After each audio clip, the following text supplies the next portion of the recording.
All right, we had some software issues. Mm-hmm. I'm gonna have to try to learn my editing skills and actually see if I can edit the last video and this video together.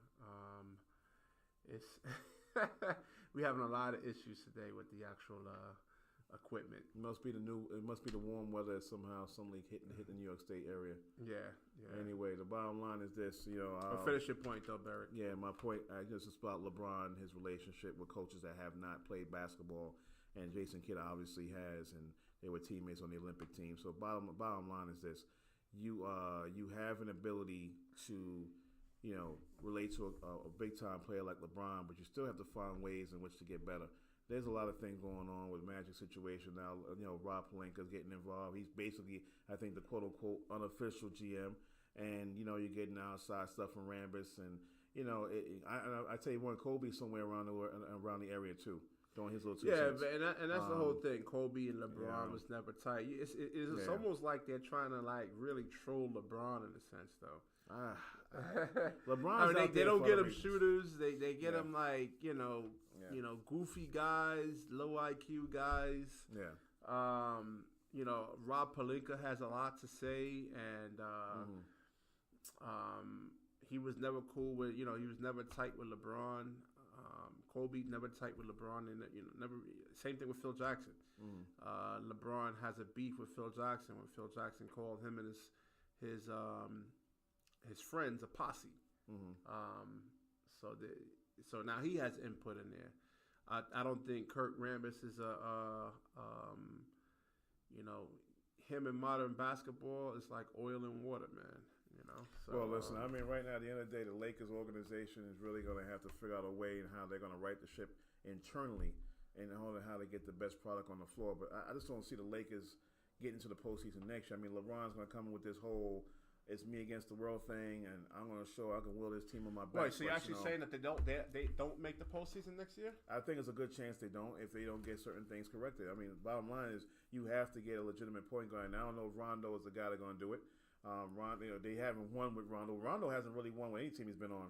Whether he's in New Orleans or with the Lakers. So they did sweep the Trailblazers in that playoff series a couple of years ago. With who? With the Pelicans. And Rondo was injured that series. He was still giving some. No, I think he was playing. And he was with Sacramento. As we went before that.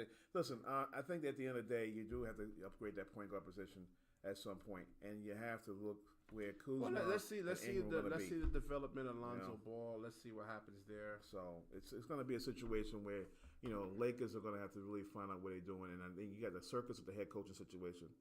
Tyronn Lue backed out because he didn't want the fact that Jason Kidd was going to be there because Jason Kidd would be on that team. And they didn't want to give him the money. Right. Yeah, they didn't want to give him a 5-year deal. And, well, a 5-year deal assures me that I'm going to be the head coach. And I give it to you because we want Jason Kidd to be the guy. So that's what Stephen A. Smith saying the optics look bad if they hired Jason Kidd right now, versus. So the optics look bad on the Lakers. Period. It looks bad regardless. Yeah, regardless. It looks bad regardless. I understand the point, but it looks bad regardless.